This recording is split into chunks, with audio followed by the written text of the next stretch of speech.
Hello guys, good evening. First of all welcome to our channel DHD। तो दोस्तों, आज का जो प्लान है 30 गज का है। तो मतलब अप्रोक्सीमेटली जो इसका साइज़ है वो 30 गज के करीब है। तो ये हमने स्पेशली जो डिज़ाइन है जो आपने थंबनेल में देखा है, तो ये हमने एक अपने पर्सनल कस्टमर रुद्र सिंह शायद उनका नाम है, उनके लिए डिज़ाइन किया था। तो उनके लिए ये हमने जो प्लान तैयार किया है, तो इसमें काफ़ी चीज़ें हमें अच्छी लगी, जिसकी वजह से हम इस प्लान को अपने यूट्यूब अकाउंट पे शेयर कर रहे हैं, साथ ही साथ उनको भी शेयर करेंगे।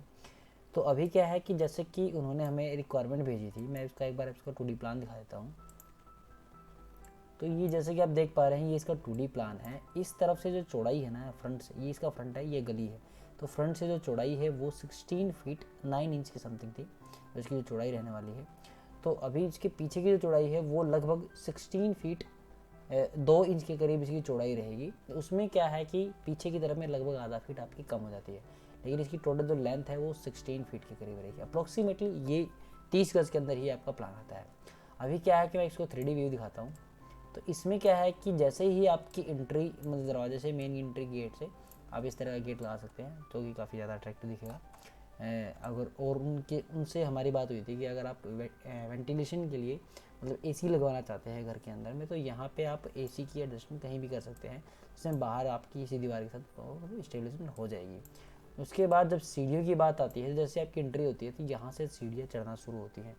तो मतलब यहाँ से सीढ़ी ओपन एरिया से सीढ़ी चढ़ती हैं, तो लगभग आपकी 7 से 7.5 फीट की हाइट को कवर करने के बाद ऊपर तक जाती हैं सीढ़ियाँ। तो उसके बाद ये यू टर्न होकर आगे की तरफ चली जाती है। तो लगभग ये आपका जो हाइट रहता है, मतलब 11 फीट की हाइट में ग्राउंड फ्लोर रहेगा। और अब इसके जो टॉयलेट बाथरूम की अगर बात कर ली जाए, तो जो टॉयलेट बाथरूम की जो चौड़ाई है वो, जैसे कि आपने अब प्लान देखा था, उसकी जो चौड़ाई है इस तरफ से देखने पर ये लगभग 3.5 फीट का करीब चौड़ा है। जैसे कि आप इसको देख पा रहे हैं, 3.5 फीट चौड़ा है। और इस लंबाई की अगर बात करें तो 5.5 फीट है। तो सीढ़ी की जो चौड़ाई एटलीस्ट जो रहेगी 5.5 फीट के करीब रहने वाली है। तो अगर इसमें ये गेट की जो चौड़ाई देखें वो लगभग 5 फीट से भी कम ही रहेगी अप्रोक्सीमेटली, मैं आपको बता देता हूँ। उसके बाद ये आपको ओपन वेंटिलेटेड किचन मिल जाता है, जिसमें सॉफ्ट, अगर यहाँ पे आप मतलब चिमनी वगैरह लगाना चाहते हो तो इसका पाइप का कनेक्शन यहाँ से आप बाहर की तरफ देंगे, जिसमें आपको मतलब लिविंग एरिया के लिए काफ़ी पूरा स्पेस मिल जाता है। तो लिविंग एरिया में किसी प्रकार की कोई आपको मतलब वेंटिलेशन की या फिर मतलब कंजस्टेड फील होने वाला नहीं है।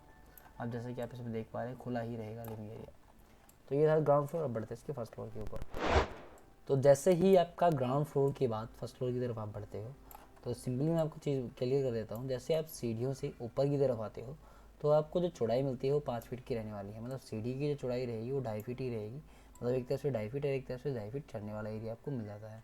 उसके बाद आप जैसे आपकी एंट्री अंदर की तरफ होती है, तो आपका आपका जो मतलब एंट्री मिलने वाली है वो एक प्रकार से, मतलब ये जो नीचे टॉयलेट बाथरूम का जो चौड़ाई था, तो जैसे कि एक चीज़ मैं आपको बताना भूल गया था, जो सीढ़ी की जो लंबाई थी ग्राउंड फ्लोर की वो थोड़ी ज़्यादा थी, लेकिन फर्स्ट फ्लोर की ये लंबाई कम होने वाली है, क्योंकि 1 फीट जो 3.5 फीट यहाँ थे, 1 फीट यहाँ पे एक्सटेंड करके 4.5 फीट का आपको ये एरिया मिल पाता है। तो ये एरिया जो है यहाँ से ये दीवार, ये आपको 6 फीट का एरिया मिल पाता है। तो 6 फीट का एरिया रखने के बाद ये आपको कंफर्टेबल मतलब रहने वाला है। उसके बाद जो बेडरूम की जो चौड़ाई रहती है वो लगभग अपने नक्शे में मैं आपको दिखा देता हूँ।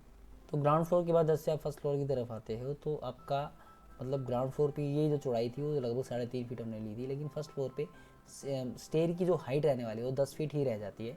इसकी वजह से आपको पीछे तो पूरी चौड़ाई मिलती है, लेकिन आगे की तरफ में सीढ़ी की जो लंबाई वो कम हो जाती है। तो 1 फीट आपको यहाँ पे चौड़ाई बढ़ जाएगी। जैसे आप एंट्री यहाँ से अंदर की तरफ लेते हैं, तो ये आपको ये लगभग 4.5 फीट का एरिया मिलता है, और ये एरिया आपको 6 फीट के करीब मिलता है। आप अप्रोक्सीमेटली इस तरह से देखेंगे तो आपको 6 फीट के करीब मिलेगा। तो और अगर इसके दूसरे नक्शे की बात कर लिया, तो ये इसका नक्शा है। फ्रंट की जो चौड़ाई है 16 फीट 9 इंचज़ है। जैसा कि हमने बताया, लिविंग एरिया की जो चौड़ाई है वो 10.5 फीट रहने वाली है, 6 फीट कह रही है। वैसे ही क्योंकि पीछे की जो चौड़ाई है वो उसका लगभग आगे की चौड़ाई से लगभग आधा फीट कम रहने वाली है। और बात बेडरूम की चौड़ाई लंबाई की बात कर ले तो 10.5 फीट चौड़ा है और 9 फीट कह रहा है। टॉयलेट बाथरूम 5.5 फीट चौड़ा है, 4 फीट 4.5 फीट कह रहा है, इसको कम ज़्यादा कर सकते हैं। ऐसे ही सीढ़ी की जो चौड़ाई 5 फीट चौड़ी है, 10 फीट गहराई दी जाती है। ये इसका नक्शे का प्लान था। अब बढ़ते हैं इसके 3D मॉडल के ऊपर। तो जैसा कि आपने ग्राउंड फ्लोर के बाद फर्स्ट फ्लोर का जो नक्शा देखा है, तो जैसे ही आप सीढ़ियों से आपकी एंट्री होती है, तो सीढ़ियों में आपको जो चौड़ाई मिलती है वो लगभग 2.5 फीट रहती है। 2.5 फीट इधर से, 2.5 फीट इधर से। तो 2.5 फीट की एंट्री के बाद आप जैसे आप अंदर की तरफ आते हो, तो आपको ये 4.5 फीट का एरिया मिलता है। और इसमें आपको वेंटिलेशन के लिए किसी प्रकार की दिक्कत होने वाली नहीं है, क्योंकि आप यहाँ पे विंडो लगा सकते हैं ताकि आपको वेंटिलेशन अच्छा खासा मिल पाए। उसके पश्चात आपको ये जो जगह मिलती है सिटिंग प्लान जो अरेंज करने के लिए जो जगह मिली है, इस जगह में आप अगर किसी प्रकार से आप मतलब आप सेटिंग प्लान अरेंज कर सकते हैं। एटलीस्ट इतनी जगह रहती है। ये जैसे 10.5 फीट चौड़ी है और ये जो डेप्थ है वो लगभग 6 फीट के करीब रहने वाली है। उसके पश्चात आपकी मेन एंट्री होती है बेडरूम के अंदर। इस बेडरूम की जो चौड़ाई है वो लगभग आप देख पा रहे हैं इस तरीके से चौड़ाई देखिए 10.5 फीट के करीब है। जो लंबाई जो देखेंगे वह लगभग 8.5 से 9 फीट के करीब रहने वाली है। इसको कम ज़्यादा कर सकते हैं क्योंकि यहाँ से अगर आप बढ़ाते हैं तो आपका ये लिविंग एरिया कम जाता है। वो आपके ऊपर डिपेंड करता है कि आप इसको किस तरीके से ज़्यादा यूटिलाइज़ करना चाहते हैं, मतलब हॉल ज़्यादा यूज़ करना चाहते हैं या फिर आप बेडरूम को यूज़ करना चाहते हैं। अब बात आती है टॉयलेट बाथरूम की साइज़ के बारे में। मैंने बता ही दिया और इसका रखने के बाद आपका जो बाहर का जो डिज़ाइन है वो कुछ इस तरीके का दिखाई देगा। फाइनली जो मकान बन जाता है तो ये काफ़ी ज़्यादा अट्रैक्टिव लगने वाला है। जैसे कि आपने थंबनेल में देखा है, इसमें जो आपने एक चीज़ और देखी हुई यहाँ पे विंडो लगी थी। ये विंडो मैंने इसलिए हटा रखी है ताकि आप इसको अच्छे खासे तरीके से इसको विजुअलाइजेशन कर सकें, आप इसको अच्छे खासे तरीके से देख सकें। आपने एक चीज़ नोटिस करी होगी कि इसमें ग्राउंड फ्लोर के बाद फर्स्ट फ्लोर में छज्जा है, लेकिन आपको सेकंड फ्लोर में किसी प्रकार का कोई छज्जा नहीं रहेगा। छज्जा नहीं रखेंगे तो काफ़ी ज़्यादा अट्रैक्टिव डिज़ाइन रहेगा और यहाँ पे जो आप लाइट लाएंगे उसकी रिफ्लेक्शन नीचे तक आएगी जो काफ़ी ज़्यादा अट्रैक्टिव दिखेगा। आपका घर काफ़ी ज़्यादा इन्हेंस होकर आएगा। तो इस तरह की छोटी छोटी चीज़ें आप अपडेट कर सकते हैं। ये मिनिमम बजट के हिसाब से घर तैयार किए जाते हैं। आप इनको और भी ज़्यादा लग्जरी बनाना चाहते हैं तो बाहर की तरफ आप ग्रेनाइट लगा सकते हैं और मतलब जो मोल्डिंग वगैरह होती है तो वो डिज़ाइन भी करवा सकते हैं। काफ़ी ज़्यादा अट्रैक्टिव डिज़ाइन होते हैं जो आप यहाँ पे खर्चा ज़्यादा बढ़ा करके आप बहुत ज़्यादा अच्छा कर सकते हो। लेकिन मेरी सजेशन ये है, अगर आप इस तरीके का भी रखते हो तो और बजट के हिसाब से रखते हो तो भी तो आपका घर काफ़ी ज़्यादा अच्छा दिखाई देगा। तो हर बार की तरह मैं कहूँगा ये वाली वीडियो देखने के लिए धन्यवाद।